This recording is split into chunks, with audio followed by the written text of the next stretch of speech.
Preview. House of Soul Alpha, Part 3. The Book of Eric.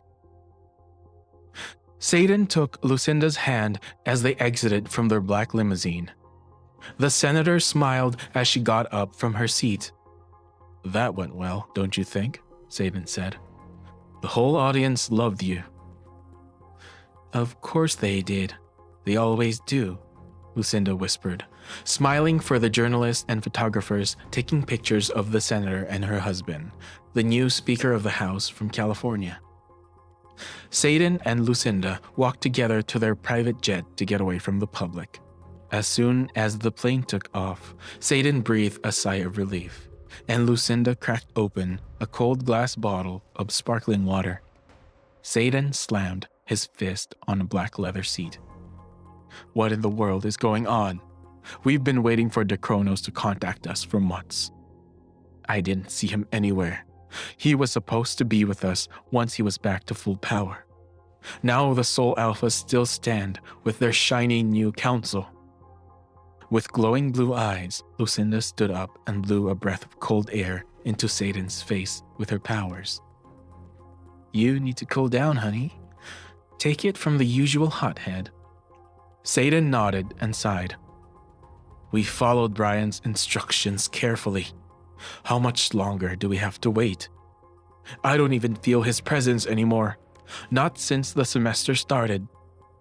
I'm starting to think that Kronos has abandoned us." Lucinda nodded in disapproval. "Doesn't really matter, though. So what if he's dead? We can start the contingency ourselves. We don't need Kronos, do we?" "I'm not sure. He warned us that the experiment might go out of control. We won't be able to stop it if that happens." "Why are you being a coward? We still have our powers," Lucinda growled. "We can handle whatever happens, believe me." Satan looked at his beautiful wife and felt empowered to continue the contingency without Brian. He always found it hard to say no to her. Still, a sharp thorn of doubt annoyed his inner mind.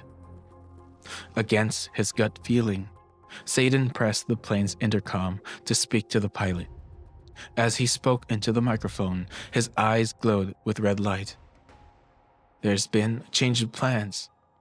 Set course for the laboratory." The pilot responded with a dazed whisper.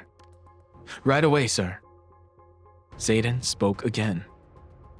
"When we land, you will remember to forget that I ordered you to do this. You will fly back home with no recollection of what happened." "Of course, sir. Thank you." Lucinda smiled at Satan. She turned on her phone and casted her screen onto a large television. They were looking through a security camera at their laboratory. Inside an isolated glass-protected garden, black roses with red thorns grew on the carcass of a dead snake. The black roses pulsated, as if they were a living being with blood.